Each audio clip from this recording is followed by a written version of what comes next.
हदीस पाक है, हज़रत उमर रज़ियल्लाहु ताला अन्हु से रिवायत है, नबी पाक सल्लल्लाहु ताला अलैहि वसल्लम की बारगाह में हज़रत उमर बैठे हुए हैं। एक आने वाला शख्स आया, मेरे नबी के करीब आकर के बैठ जाता है, जानू के करीब बैठ जाता है, दो जानू होकर के बैठ जाता है। जब दो जानू होकर के बैठा, आकर के पूछा, या रसूल अल्लाह सल्लल्लाहु ताला अलैहि वसल्लम, इस्लाम क्या है? इस्लाम के बारे में पूछा, इस्लाम क्या है? मेरे आका ने इरशाद फरमाया, ज़ाहिरी अमाल यानी अल्लाह रब्बुल इज़्ज़त और नबी पाक सल्लल्लाहु ताला अलैहि वसल्लम पर ईमान लाना, नमाज को अदा करना, रोज़े रखना और हज अदा करना अगर इस्तिताअत है तो इसको इस्लाम कहते हैं। अल्लाह अकबर, ये कहा इस्लाम कहते हैं इसको।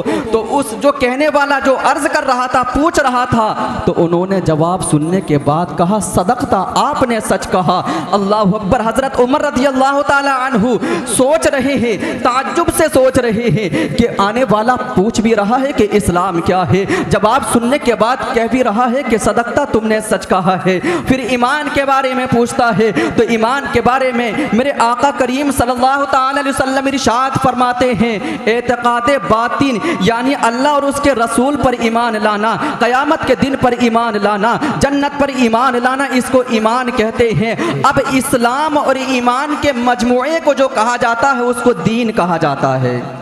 इस्लाम और ईमान के मजमूए को दीन कहा जाता है। आज के ज़माने में बहुत सारे लोग आपको ऐसे मिल जाएंगे, यानी इस्लाम पर तो अमल करते हैं, नमाजें भी अदा करते हैं, रोज़ा भी रखते हैं, टोपी भी पहनते हैं, कुर्ता पजामा भी पहनते हैं, लेकिन एतक़ाद बातिन उनका ये रहता है, मेरे नबी पाक सल्लल्लाहु ताला अलैहि वसल्लम को इल्म गैब नहीं है, मेरे नबी किसी चीज़ के मालिक मुख्तार नहीं है। इस ज़माने में आपको बहुत सारे लोग मिल जाएंगे, लेकिन ईमान किस चीज़ का नाम है? ईमान तो इस चीज़ का नाम है कि इस्लाम को भी जमा कर दिया जाए और ईमान को भी जमा कर दिया जाए, इसको दीन कहा जाता है। जो खाली इस्लाम पर अमल करेगा वो ईमान वाला नहीं हो सकता है। आज के ज़माने में बहुत सारे लोग आपको ऐसे मिल जाएंगे जो नमाजें तो अदा करते हैं, रोज़े तो रखते हैं, हज भी अदा करते हैं, लेकिन उनका एतक़ाद ये रहता है, मेरे नबी पाक सल्लल्लाहु ताला अलैहि वसल्लम को इल्म गैब नहीं है, मेरे नबी किसी चीज़ के मालिक मुख्तार नहीं है। वो कैसे कह सकते हैं मेरे नबी किसी चीज़ के मालिक मुख्तार नहीं है? मेरे नबी ने तो जन्नत को दुनिया में बांट दिया है। जो इंसान मालिक व मुख्तार हुआ करता है वही किसी चीज का मालिक बना दिया करता है। बेशक, सुभान अल्लाह, सुभान अल्लाह, वही किसी चीज का मालिक बना दिया करता है। देखें, इस्लाम फरा है और ईमान असल है। इस्लाम फरा और ईमान क्या है? असल है। अगर ईमान नहीं है और आपके अंदर यानी आप नबी पाक सल्लल्लाहु ताला अलैहि वसल्लम की ज़ात के बारे में ये अकीदा रखते हैं कि मेरे नबी किसी चीज़ को मालिक मुख्तार नहीं है, मेरे नबी को इल्म गैब नहीं है, आप कितनी भी नमाजें अदा करते रहें, रोज़े रखते हैं, कितने भी हज कर लें, लेकिन ना तो आपकी कोई नमाज कबूल होने वाली है, ना रोज़ा कबूल होगा, ना आपका जो है हज आपने अदा किया है वो हज भी अदा नहीं होगा। पता ये चलता है मेरे नबी पाक के बारे में अकीदा ये रखना होगा कि मेरे नबी पूरी दुनिया के मालिक और मुख्तार हैं, पूरी दुनिया के खजाने मेरे नबी के हाथ में हैं, जिसको चाहे वो अता कर दें। उन्हीं से तो हम मांगते हैं अपने हाथों को दराज कर करके, या रसूल अल्लाह सल्लल्लाहु अलैहि वसल्लम हमें ये चीज़ अता फरमा दीजिए। कुछ लोग कहते हैं नबी से मत मांगो, नबी कुछ नहीं दे सकते हैं। अरे नबी तो सब कुछ दे सकते हैं, नबी के बगैर मांगोगे तो आपको कुछ मिलने वाला नहीं है, नबी के बगैर कुछ नहीं मिल सकता है। इन उलमा इकराम से पूछें, जिम्मेदार उलमा इकराम स्टेज पर बैठे हैं, यानी नबी के बगैर अगर हम मांगते हैं, कुरान पाक में फरमाएगा, या अय्युहल्लज़ीना आमनु तक़ुल्लाह वब्तगू इलैहिल वसीला, अगर कुछ मांगना है अल्लाह वाले से डरो और कुछ मांगना है तो कोई वसीला तलाश करो। तो वसीला हम ये तलाश करते हैं, नबी का वसीला तलाश करते हैं, अंबिया इकराम का वसीला तलाश करते हैं, औलिया इकराम का वसीला तलाश करते हैं। तभी तो सरकार आला हजरत फरमाते हैं, अल्लाह की सरतबकदम शान है ये, इंसान है इंसान, वो इंसान है ये।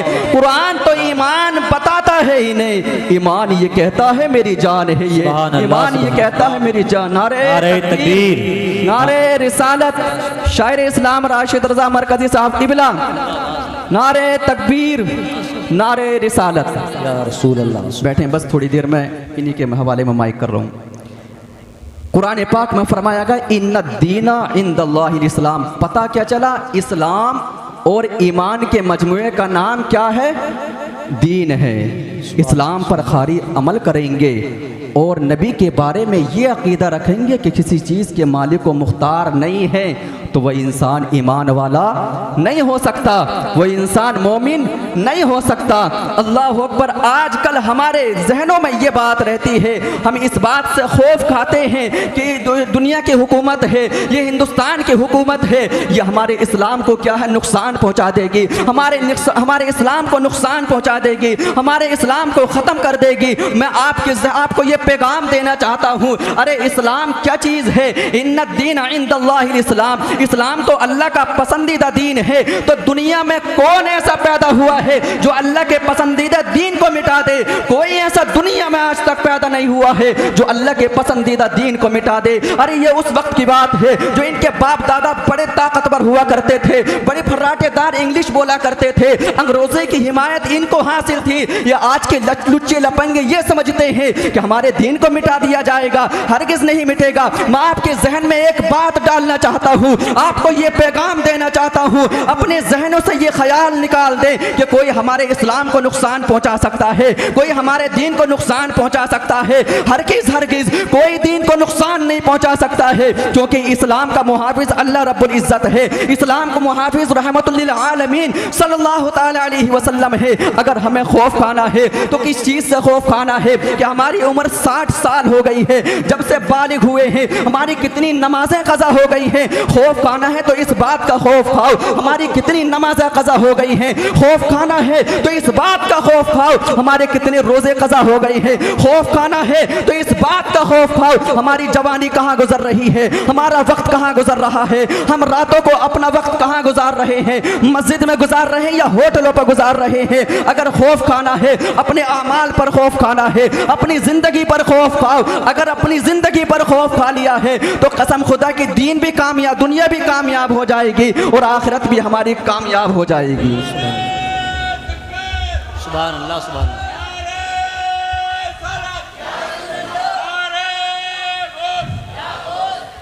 तो पता क्या चला? पता यही चला कि हमें इस्लाम की बारे में मायूसी महसूस नहीं करनी है कि ये हुकूमत आज की हमारे इस्लाम को क्या है नुकसान पहुंचा देगी, हमारे इस्लाम को ख़त्म कर देगी। हरगिज़ ऐसा नहीं हो सकता है। क्यों नहीं हो सकता है? क्योंकि अल्लाह रब्बुल इज़्ज़त इसका मुहाफिज़ है, सरकारे दो आलम सल्लल्लाहु अलैहि वसल्लम इसके मुहाफिज़ हैं। मेरे मुसलमान भाइयों, अगर खौफ खाना है अपने आमाल पर खौफ खाओ, अपनी ज़िंदगी पर खौफ खाओ। हमारी ज़िंदगी इतनी ज़िंदगी हो चुकी है, हमने कितनी नमाज़ों को अदा किया है, कितने रोज़े हमने रखे हैं। लोगों की बुराई हम करते हैं, लोगों की गीबत हम करते हैं, चुगली हम करते हैं। गीबत के बारे में आता है जो गीबत किया करता है ना, वो ज़िना से भी ज़्यादा सख्त गुनाह है। अल्लाह अकबर। सहाबा कराम ने अर्ज़ किया, या रसूल अल्लाह सल्लल्लाहु अलैहि वसल्लम, ज़िना से ज़्यादा कैसे सख्त हो सकता है, ज़िना से ज़्यादा कैसे बड़ा गुनाह हो सकता है? मेरे आका इरशाद फरमाते हैं, ज़िना करने वाला इंसान ज़िना करने के बाद तौबा कर लिया करता है, सच्ची तौबा कर लिया करता है।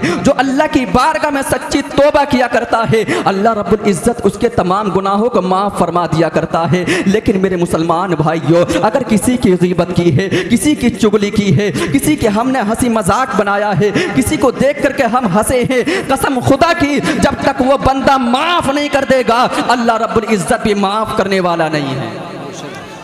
सुभान अल्लाह।